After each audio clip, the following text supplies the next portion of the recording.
네, 강프로입니다. 자, 넥슨 게임즈 보겠습니다. 자, 넥슨 게임즈 오늘 7% 내렸습니다. 근데 코스닥이 11% 내렸습니다. 시장보다는 강했다는 거죠. 왜 강했을까요? 먼저 강한 움직임을 보였으니까, 즉 상승하는 구간에서 매집 구간이 있었으니까. 이유는 하나죠. 앞으로 좋을 부분이 있으니까. 주식시장은 철저하게 앞으로 좋을 부분에 먼저 가격이 올라가면서 반영을 합니다. 자, 그럼 가격이 올라왔다는 건 앞으로 실적이 좋아졌다는 게 돼요. 여기서 그냥 무너질 것 같았으면 이 고가 돌파 구간도 만들지 못했습니다. 자, 그럼 여기서 우리가 오늘 시장이 너무 안 좋았으니까 여기서 딱 두 가지 내용만 제가 점검을 하고 갈게요. 시장을 하락시키는 데는 두 가지 이유가 있습니다. 첫 번째, 시장이 나빠서. 그렇죠? 시장이 나빠서 종목이 떨어지는 경우가 있고, 두 번째, 종목 자체적인 문제가 있어서. 이 딱 두 가지예요. 오늘 같은 경우에, 넥슨 게임즈 같은 경우에 시장이 안 좋았는데도 불구하고 장 초반에는 그래도 어느 정도 버티는 움직임이 나왔습니다. 근데 이거 제가 분봉으로 돌려서 보여드리면, 그쵸? 정확하게 오후 들어서, 그쵸? 오후 들어서 급격하게 떨어지는 이런 조금 움직임이 나왔는데, 이런 움직임이 사실상 잘 나오지 않습니다. 이거는 진짜 잘 나오지 않는 그런 상황이에요. 자, 근데 이쪽 구간에서도 우리는 항상 그런 생각을 해야 됩니다.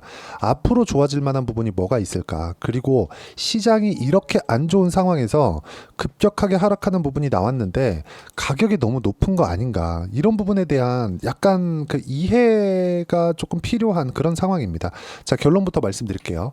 넥슨 게임즈는 지금 시장에 의해서 하락시킨 거고, 그리고 시장에 의해서 하락이 되었다면 시장이 반등하는 과정에서 반등을 합니다. 근데 시장이 반등하지 않고 최소한의 투매 구간만 진정이 되더라도 넥슨 게임즈는 반등을 할 수 있는 상황이 됩니다. 왜? 조정폭이 크지 않기 때문에. 자, 예를 들어서 주가가 쭉 빠졌다고 쳐볼게요. 그래갖고 62평을 이탈했습니다. 자, 그러면 올라오는 과정에서 뭘 만들어야 되나요? 이걸 보면 되는 겁니다. 넥슨 게임즈가 초반에 상승을 시킬 때 뭐가 나왔나요? 정확하게 정배열을 만들었죠. 20일 이평선과 60일 이평선에. 그리고 나서 매물 소화 과정을 여기, 그쵸? 고가 돌파하는 구간에서 매물 소화하는 과정을 거쳤고, 그리고 상승하는 과정에서 뭐가 나왔나요? 그쵸? 계속해서 시세, 즉 거래가 나오는 과정에서 시세가 강하게 나왔죠. 돌파하는, 바닥을 다지는 데까지가 오래 걸리는 거지, 여기서 고가 돌파한 이후에는 시세가 빠르게 진행되는 특성을 주식시장은 가지고 있습니다. 자, 그럼 우리가 여기서 한 가지 내용을 보자고요.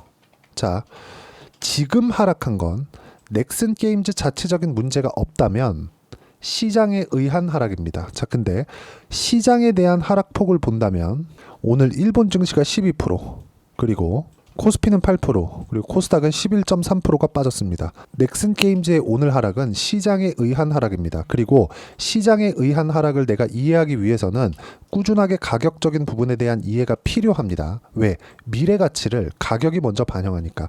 자, 그러면 지금은 어떤 상황이 되는 건가요? 시장에 의한 하락이기 때문에 눌림목 구간이 시장에 의해서 강제적으로 발생을 했고, 시장에 대한 위험이 어떤 것이 있는지를 봤더니 경기 침체를 포함한 엔화 관련된 리스크가 있는데, 엔화 관련된 리스크는 만약에 불거졌을 경우에는 약간 커질 수 있지만 이런 부분은 연준에서 들어와야 되는 문제가 됩니다. 즉 미국 정부가 움직여야 되는 문제가 되고, 경기 침체 관련된 문제도요, 만약에 실제 경기 침체가 아직까지 오지는 않았지만 경기 침체가 온다고 하더라도 이것조차, 그쵸? 연준에서 들어오고 그런 건 일단 뒤에 나와야 되는 문제고, 이것조차도 이미 주가가 빠졌기 때문에 가격 반영이 끝난 겁니다. 나스닥도 마찬가지고요. 한국 시장도 마찬가지예요. 그러면 넥슨 게임즈는 시장이 폭락하는 과정 속에서 여기 강세를 보였고, 이게 신장 모멘텀이 있었죠. 그리고 지금은 시장이 너무 안 좋다 보니까 단기간에 많이 올라간 것에 대해서 이격 조정이 들어온 것이다. 그럼 이쪽 구간에서 우리가 매수할 수 있는 타점을 잡는 게 맞습니다. 자, 그리고 이런 부분, 즉 가격적인 부분을 이해를 했을 때 내가 어떻게 가격을 잡을 수 있는지, 그쵸? 그 내용을 실전에서 어떻게 대응하고 있는지를 실제 보여드리도록 하겠습니다. 자, 이 화면은 키움증권에서 제공하는 0606 화면입니다. 실제 제 매매 타점이 나와 있는 화면이고, 정확하게 타점을 보시면 됩니다. 상승하는 구간에서 매매가 이루어진다. 상승하는 구간에서 매매가 이루어진다. 정확하게 동일하게 진행되고 있죠. 매매하는 과정에서 내가 가격을 봐야 되는 이유는 여기에 있는 겁니다. 주식시장은 철저하게 가격이 반영되는, 즉 가격이 올라가는 구간에서 실적보다 먼저 가격이 뜨기 때문에 상승하는 부분에서 내가 싸게 살라고 노력하지 않는 것만 하더라도 꾸준하게 수익을 볼 수 있는 상황을 만들어낼 수 있는 거예요. 자, 그럼 넥슨 게임즈 같은 경우에 어떻게 매매를 했는지 제가 보여드리면, 자, 넥슨 게임즈도 최근에 제가 매도 한 결과 16% 정도의 수익 구간을 만들어냈죠. 어떻습니까? 16%. 근데 높은 구간, 그리고 팔고 나니까 떨어집니다. 그리고 떨어지는 구간에서 시장이 안 좋았어요. 그럼 시장이 안 좋은 구간에서 시장이 안 좋았기 때문에 떨어지는 거, 이제 여기까지 떨어집니다, 21평 대놓고 살게요, 이게 아니라 확인하고 사는 겁니다. 확인하고 그게 더 싸게 사는 겁니다. 그리고 대략 예상 시나리오에 대해서 말씀드리면, 내일까지는 신용 반대매매 물량이 나올 겁니다. 넥슨 게임즈에서는 신용 반대매매 물량이 안 나와요. 근데 뭐 반도체를 포함해서 뭐 변압기 관련된 종목들이나 이런 쪽에서는 당연히 신용 반대매매 물량이 나올 수 있는 상황이 됐습니다. 그래서 오늘 나왔고요. 내일까지 나오면 시장은 바닥을 찍고 올라갈 텐데, 그쪽 구간에서 내가 타점을 이런 식으로, 그쵸, 확인하고 잡아야 되는 부분을 만들었을 때 16% 정도의, 그쵸, 이런 정도의 단기 수익을 얻을 수 있고, 다른 종목을 보더라도 마찬가지입니다. 자, 태성도 보면 어때요? 상승하는 구간에서 50% 정도의 수익 구간을 만들어내죠. 가격을 보는 게 이렇게 중요하기 때문에 가격을 계속 보셔야 되고요. 이 내용에 대한 부분은 제가 라이브에서 어떤 식으로 매매 진행이 되는지, 이건 실시간 시세가 필요하기 때문에 어쩔 수 없습니다. 라이브에서 진행하도록 할 테니까 다 무료로 진행해요. 구독과 좋아요 눌러주시고요. 상단에 있는 전화번호로 라이브라고 문자 보내주시면 제가 채널에서 진행하는 라이브 입장 링크 함께 공유를 해드리고요. 실제, 그쵸, 넥슨 게임즈, 그쵸, 그리고 돌파 종목군들의 돌파 구간에 매매하는 타점을 문자로 공유를 해드리도록 하겠습니다. 자, 가장 중요한 점, 상승하는 구간에서 매매를 했을 때만 꾸준하게 수익을 볼 수 있다는 내용이 진행이 되는 거고, 상승하는 구간을 확인할 때 변동성이 커져서 또는 높아서 못 살 겁니다. 자, 근데 이걸 이겨내야 돼요. 우리가 시세를 움직이는 사람이 아니라 어떤 식으로 갈지 예상하는 게 아니라 확인하는 과정으로 거쳐와야 됩니다. 우리가 앞으로 주가 이렇게 될 거야, 저기까지 빠질 거야, 이제 바닥이야, 이런 게 아니라 이제 확인하는 거라고요. 근데 제가 지금 이야기를 드리는 시장 내일까지 이럴 거야, 이거는 예상이 어느 정도까지는 맞죠. 근데 그 예상에 관련돼서 제가 이렇게 이야기를 드리는 이유는, 경기 침체 관련된 이슈가 시장에 있습니다. 근데 경기 침체 관련된 이슈로 인해서 시장이 빠졌어요. 근데 실제 경기 침체는 아직까지 확정되지 않았습니다. 앞으로 경기 침체가 올 수 있다는 부분이잖아요. 넥슨 게임즈도 마찬가지라는 거예요. 넥슨 게임즈 같은 경우에도, 그쵸, 지금 제가 상승하는 구간에 확인하고 매수를 했을 때 여기 16% 정도의 수익 구간을 만들어냈는데, 실제 여기 실적을 보잖아요. 넥슨 게임즈의 실적은 안 좋습니다. 근데 시가총액은 어느 정도 되죠? 1조 8천억. 지금 이런 상황이라는 거죠. 매매하는 과정에서 가격을 봐야 되는 부분이 이런 것 때문이고, 내가 바닥을 잡으려고 하지만 않더라도 꾸준하게 수익을 볼 수 있는 상황을 만들 수 있기 때문에 매매하는 과정에서 가격을 봐야 되는 건 너무 중요합니다. 넥슨 게임즈도 마찬가지고요. 다른 종목군들도 마찬가지예요. 그래서 매매하는 과정에서 내가 가격에 대해서 잘 모르겠다 하시는 분들은 라이브 참여하시고요. 라이브는 상단에 있는 전화번호로 라이브라고 문자 보내주시면 제가 입장 링크 함께 공유를 해드리고, 실제 돌파하는 종목군들, 그쵸, 강세 종목군들, 뭐 제가 매매하는 종목군들인데 요런 내용들이죠. 지금 보여드린 넥슨 게임즈, 그리고 알테오젠, 뭐 이런 종목군들입니다. 그쵸? 계속해서 30%대 계속 수익이 발생하고 있죠. 이런 종목군들을 어떻게 공략을 해야 되는지 타점을 문자로 공유를 해드리도록 할 테니까 상단에 있는 전화번호로 라이브라고 문자 보내주시면 되고요. 이런 식의 상황을 어떻게 계속해서 만들 수 있는지 이론적인 부분은 여기 넥슨 게임즈의 단기 보유 전략, 그리고 단기 보유 전략은 2주입니다. 2주 동안 내가 어떻게 수익 전환 시킬 것인가, 그 내용에 대한 부분이고요. 그리고 가격적인 부분 함께 공유를 해드리도록 할 테니까 넥슨 게임즈라고 문자 보내주시면 단기 보유 전략도 함께 공유를 해드리도록 하겠습니다. 자, 내용 정리하면 그렇습니다. 오늘 눌림목, 그쵸, 7% 하락한 이 하락 구간은 눌림목이 발생한 겁니다. 근데 강제적으로 눌림목이 발생한 거예요. 시장이 안 좋았기 때문에. 이쪽 구간에서 우리가 싸게 살려고 하지 말고 상승하는 구간에서 타점을 잡자. 왜? 선반영하니까. 자, 그러기 위해서는 가격대를 어떻게 이해를 해야 되는지 그 내용에 대한 부분을 제가 상세히 이해를 시켜드리도록 할 테니까 영상 끝까지 시청하시고요. 모든 분들이 성공 투자하셨으면 참 좋겠습니다. 자, 24년도가 돼도 여전히 시장은 녹록지 못합니다. 이런 상황이 벌어지는 건 어쩔 수 없습니다. 이런 상황에서도 수익이 나는 종목들의 구조는 변하지 않습니다. 즉, 대시세 종목에 대한 구조는 변하지 않는다는 거고, 실제 제가 소통방에서 지속적으로 이야기를 드리고 있는 내용도 대시세 종목이나 시장 주도주를 공략하는 건 철저하게 가격 분석을 하라고 이야기를 드리고, 가격 분석 이후에는 이슈에 대한 파악, 그리고 이슈를 파악하고 나서는 다시 내가 얼마에 매수할지 그 타점에 대한 부분을 지속적으로 언급을 하고 있습니다.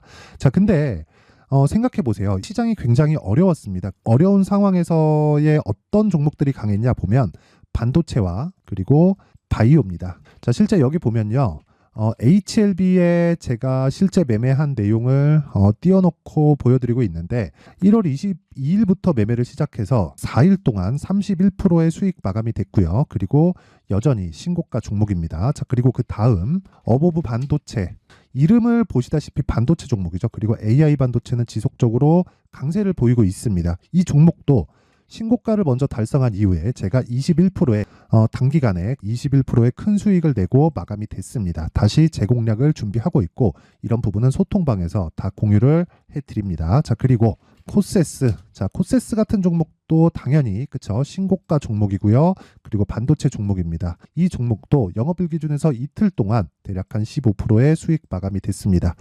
내용을 한번 보시면 어떻습니까? HLB를 포함해서 뭐 30%, 20%, 뭐 15% 이런 식의 수익이 지속적으로 발생하고 있는데 이 세 종목 모두 다 신고가 종목이고 1월 달에 시장이 약세를 보이고 있는 구간에서도 강했었던 그런 종목입니다. 특징점이 하나 있는데 그 이슈에 앞서서 가격이 먼저 반영했다는 거죠. 그렇게 제가 가격을 먼저 보고 이슈에 대해서 파악하는 이유는 결과적으로는 큰 시세를 먹기 위한 사전 준비 작업입니다. 실제로 큰 시세를 먹기 위해서 사전 준비 작업을 했을 때 여기 레인보우 로보틱스 127% 그리고 ISC 98% 그리고 한미반도체 97%의 큰 수익을 내는 상황을 만들 수 있습니다. 어떤 식으로 소통방에서 진행됐는지 그쵸, 그 상황을 제가 이야기를 드린 건데 이런 상황도요 당연히 신고가를 공략했을 때 가능한 겁니다. 자, 그러면 이번에도 마찬가지입니다. 그쵸, 정부 주도의 코리아 디스카운트 해소 방안이 2월 달에 발표를 하고요. 그리고 2월 달에 발표된 내용을 토대로 주가가 움직이는 게 아니라 이미 움직인 내용이 있죠. 실제 이 내용은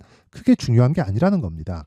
실제 움직인 내용을 보면 자, 기아차입니다. 실제로 12월 달에 신고가를 만들어 놓고 정부에서 입김을 불어 넣으니까 순식간에 기아차를 포함해서 현대차 같은 거대 기업들의 주가가 2주도 채 되지 않아서 40% 정도의 큰 시세를 냅니다. 자, 그러면 우리는 어떤 종목을 봐야 될까요? 이슈를 파악해야 되는 것도 맞지만 철저하게 가격에 맞춰서 매매를 해야 되는 게 당연히 중요합니다. 정부가 주도하는 정책 방향이 있겠죠. 그 방향에 맞춰서 우리가 종목을 찾을 필요가 있다. 자, 그러면 답이 나왔습니다. 정부가 주도하는 방향에 맞춰서 제2의 기아차를 찾는 게 지금은 중요하다. 근데 정부 정책의 방향에 맞게 가자. 그랬을 때 앞서서 제가 보여드렸었던 내용인 여기 레인보우 로보틱스 127% 그리고 ISC 98% 그리고 한미반도체 97%와 같은 수익을 낼 수 있습니다. 물론 시간에 대한 부분은 최소 2주의 시간이 필요하고요. 그리고 최장 3개월 안에 끝내야 됩니다. 자, 기아차의 시세를 보셨던 것과 같이 2월 달에 정부 정책의 방향이 결정되고요. 바로 3월 달이면 시행입니다. 자, 그러면 우리는 거기에 맞춰서 당연히 종목을 찾아야 되고 제가 제2의 기아차를 찾아놨습니다. 제가 아까 전에 소통방에서 이야기를 드렸었던 내용 다 공개를 해드렸는데 그 내용처럼 종목만 받고 싶다 하시는 분들은요. 상단에 있는 제 전화번호로 대시세, 자, 대시세라고 문자를 보내주시면 정부 정책의 방향에 맞는 종목을 모든 분들에게 무료로 공개를 해드리도록 하겠습니다. 자, 제가 원하는 건 채널 성장이 목적입니다. 자, 그래서 구독과 좋아요 꼭 좀 부탁드리고요. 모든 분들이 정부 정책에 맞는 방향으로 매매를 이어가서 큰 수익 보셨으면 좋겠습니다.